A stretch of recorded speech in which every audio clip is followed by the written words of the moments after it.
Singaporeans. Last night, my mother heard about my Mandarin speech and strongly suggested I say something in Tamil. Now that is very hard for me, as my Tamil is hopeless. I did Chinese as a second language, 华语是我的第二语文。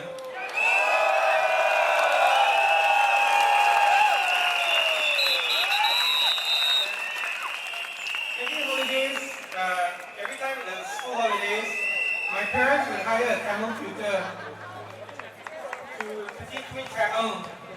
And these tutors were all scholars. So they would teach me classical Tamil.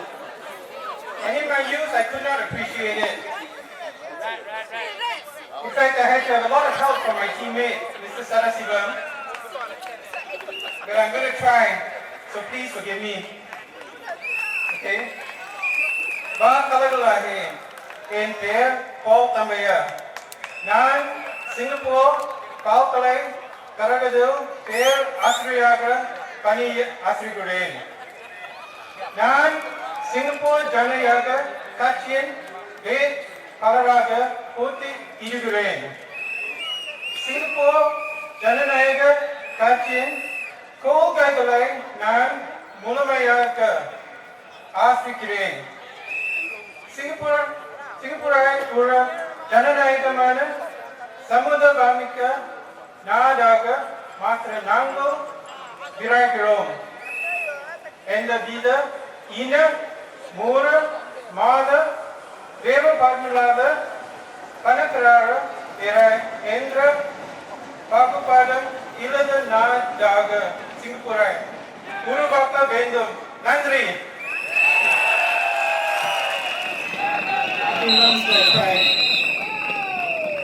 For the rest of the talk, I'm going to go in English. Okay, before I go into the substance of my talk, I'd like to review some of the points raised by the PAP during their rallies last night.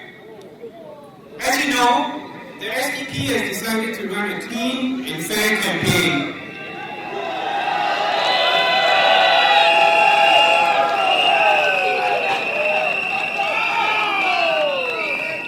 And the tone was set by Dr. G himself. And we had initially hoped that this would be the case for our opponents too. To be fair to them, late last night, two of them removed some of the most embarrassing posts from their own Facebook pages, suggesting that they too realized the value of a clean and fair campaign. But unfortunately, the internet is unforgiving. In any case, this election is all about you, the voters. It's not about taking pot shots or preserving the power of a ruling elite, not even about an alternative government. As the largest opposition party in this campaign has only got 28 candidates. But this is really all about you, a chance for the electorate to give a report card to the government, a chance for you to decide your future. The Singapore electorate is mature and intelligent. Recent elections have shown that the people of Singapore will vote strategically, and we will all have to listen to you. What you, the people, say, both to the PAP as well as to the alternative parties. And that is what democracy is all about. Democracy is what gave us the first generation of Singapore leaders. The PAP team in the 1960s faced a strong and lively opposition before Operation Cold Storm. And this resulted in some of the best public policy that Singapore has ever seen. The expansion of public housing, the widespread provision of free healthcare into every kampong in Singapore that raised Singapore's public health standards, as well as expanded education and industrialization. The PAP leadership of those days had to convince their opponents in the other side of the house how good their policies were before they could be implemented. That was the old PAP. Singaporeans put up with some of their draconian excesses because they delivered the goods. I'm not so sure about today's PAP. Are you? The PAP we heard about yesterday seemed to channel their insecurities into scaremongering, as if they were trying to frighten the electorate into voting for them. We saw on the front page of the Straits Times about how the PNP might use the election. Now look, the SDP has only got 11 candidates in this election. 11 very good candidates, I must say.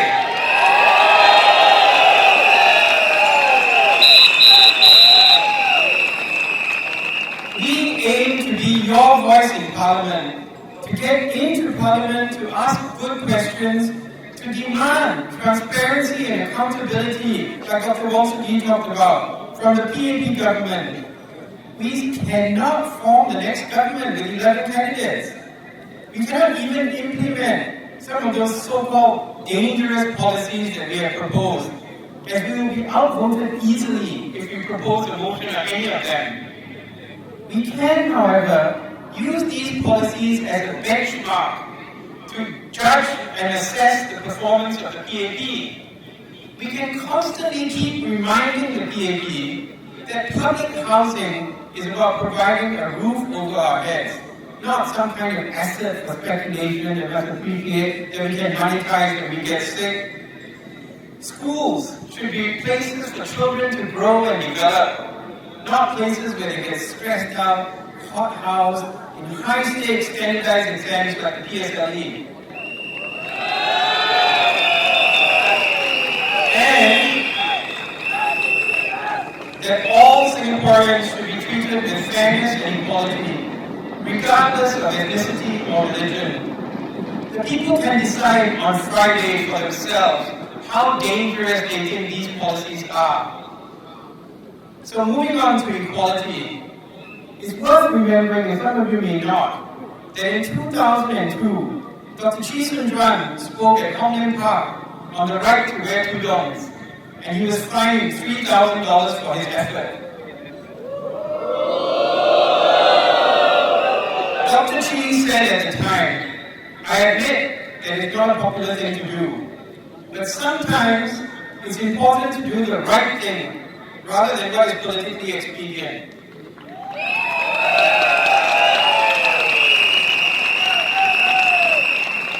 We are Singaporeans, first and foremost, and what is unfair to Singapore Malays is also unfair to all Singaporeans.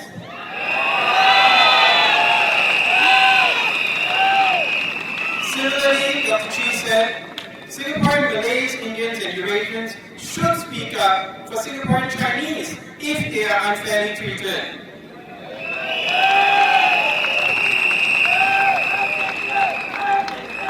That commitment to a truly multiracial and diverse Singapore is one of the reasons why I joined the SDP. In our hospitals, we've got doctors, ward clerks, and many allied health professionals wearing hijab and serving with distinction. It's hard to understand why nurses cannot. In fact, as my teammate Jahan pointed out earlier on last week, Madam Halima, Dr. Intan, and Madam Rahayu look so distinguished in their white tudungs. In fact, they look like angelic nurses. Last night, there was also a vigorous defense of the 6.9 million population target, with Minister Balakrishnan being quoted as saying, "My greater fear is that our population will never reach much beyond 6 million, because if your fertility rate is low and your economy is not booming and people don't want to come, you won't have a problem of worrying about 6 million. The greatest threat is stagnation, aging and shrinking." Putting aside the alarmist scenarios, I personally think that the minister needs to spend more time in the real world instead of home visits once every 4 to 5 years.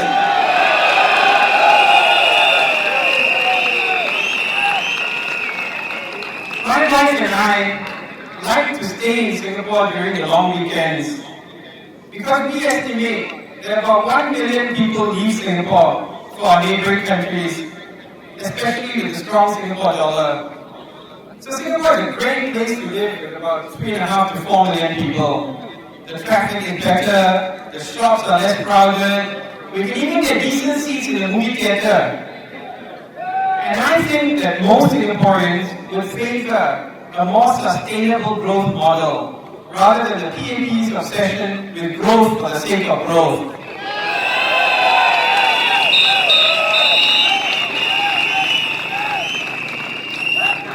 There was also some concern in the rallies about the SPP's healthcare plan and about how this would erode our defense capability. As I mentioned yesterday, we want smart defense spending, where programs such as the F-35, this is the fighter plane which some people have called the plane which cannot fight, can be scrutinized and evaluated. But today, I think we should consider an even greater shift. We recognize that Singapore needs to have a very highly publicized, large budget defense figure to send a message to any would-be aggressors, which Mr. D'Souza was asked about last night. One way to do that, while protecting the lives and well-being of all Singaporeans, would be to put the Ministry of Health under the Ministry of Defense. Total defense. That way, money can be released for the National Health Insurance Fund while preserving the high defense budget figures for public consumption. After all, every day, more Singaporeans die of heart disease than were killed during confrontasi. Every year, more Singaporeans die of cancer than died during the Japanese occupation. We need to defend our citizens against threats, both external to the body and internal. I know that this is quite unheard of anywhere in the world, but in our unique Singapore, we should not be afraid of taking bold steps for the good of our people. While the cultures of the two ministries are also quite different, I know many people in MOH who would relish the resources and efficiency of MINDEF. Finally, this afternoon at the Boat Quay rally, we saw the image of someone carrying a carrot. It struck a chord in many people, a giant orange carrot. Many people are afraid that if the PNP loses an SMC or GRC, their immunities will be withdrawn. Now I can reassure you, the PNP is neither all-powerful nor is it evil. Despite the threat that the citizens of Aljunied will live to repent their choices, the MRT still runs in Aljunied. It's on the east-west line. It wasn't affected by the mail breakdown today. Serangoon Gardens still has Chom Chom and other delightful eateries. Gift upgrading continues, and life goes on despite the endless debates about the accounts. Our civil service is professional, competent, and non-partisan. They will continue to provide you with the services you need regardless of who you, the voters, decide to elect on Friday. I assure you.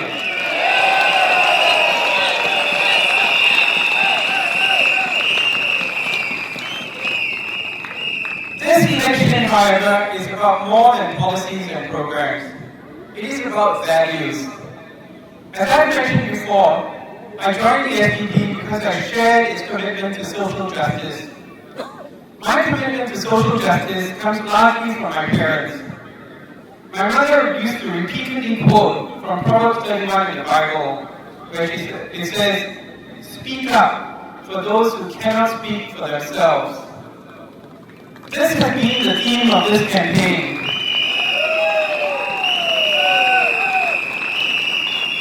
Many people have contacted us through this week and last week with their stories, which have often been heartbreaking.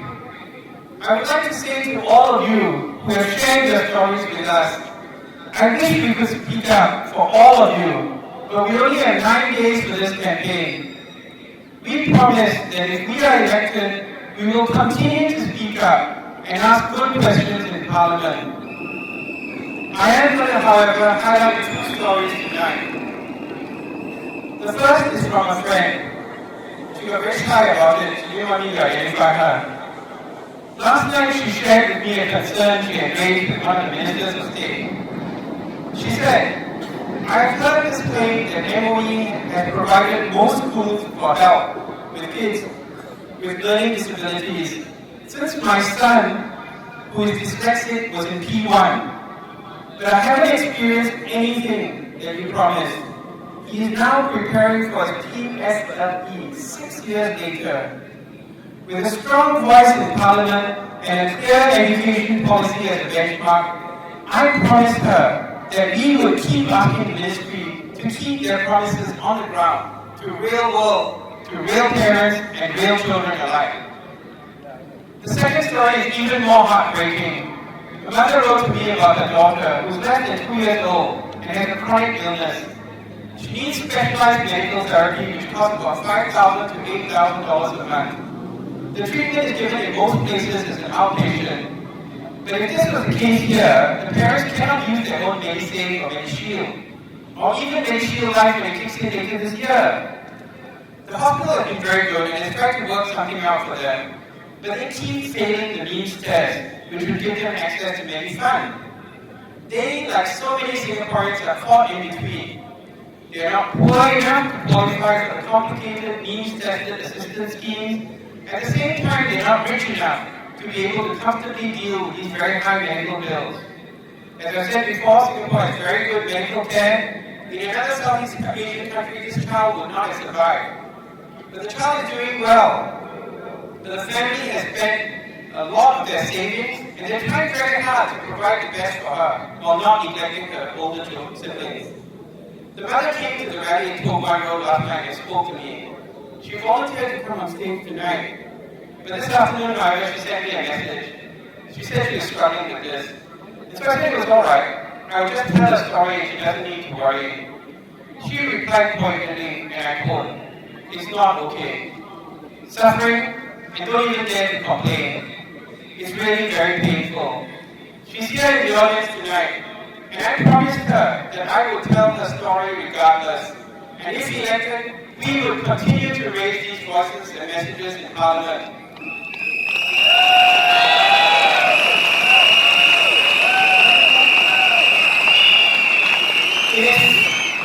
It is for people like this mother and her family that I step forward from the comfortable world of being a university professor and a senior doctor to get involved in politics. Politics is about people. We have to put people above profits. This Friday, you can make a difference. Tell your friends and relatives and neighbors, vote for the SDP to be your voice in Parliament. Thank you.